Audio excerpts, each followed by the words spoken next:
নমস্কার। একাদশীর খাদ্য পর্বে আজকের অন্যতম আকর্ষণ হলো অনুকল্প। এটা বানানোর জন্য আমাদের লাগছে কাঁচকলা, আলু, রাঙালু এবং পেঁপে।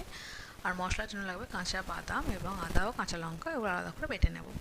এবার একটি পাত্র গরম করে তাতে সানফ্লাওয়ার অয়েল দিয়েছি, তারপর সেটা জিরে ফোড়ন দিয়েছি। জিরেটা গরম হওয়ার পরে আমি এই সমস্ত সবজিগুলো কেটে রেখেছিলাম, কাঁচকলা, আলু, রাঙালু এবং পেঁপে, সেগুলো দিয়ে দিলাম। সেগুলো একটু নেড়ে চেড়ে ভাজা হয়ে যাওয়ার পর হালকা করে আমি যে আদা কাঁচা লঙ্কা বাটাটা ছিল সেটা দেবো এবং নুন দেবো। সবগুলো কষিয়ে নেওয়ার পরে আমি কুকারে ট্রান্সফার করলাম। তারপর স্কুলে যেতে হবে আর অনেকক্ষণ ধরে গ্যাসে রান্না করার মতো আমার সময় ছিল না, তাই জন্য কুকারে দিয়েছি, নাহলে এটা এইভাবে এখানেও করা যায়।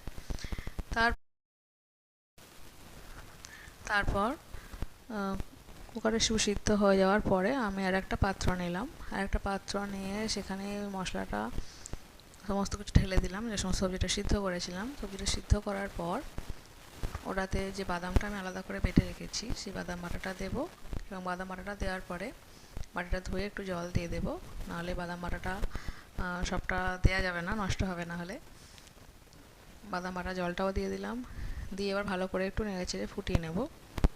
ভালো করে নেড়েচেড়ে ফুটে একটু স্বাদটা নুন ঠিক আছে কিনা দেখে নিতে পারেন, যদি মিষ্টি মনে হয় দিতে পারেন। আমি দিইনি, কারণ রাঙালু এবং বাদাম মিষ্টি দুটোই। লাস্টে একটু ঘি দেবো, ঘি দিয়ে একটু নেড়েচেড়ে নামিয়ে নিলে রেডি অনুকল্প।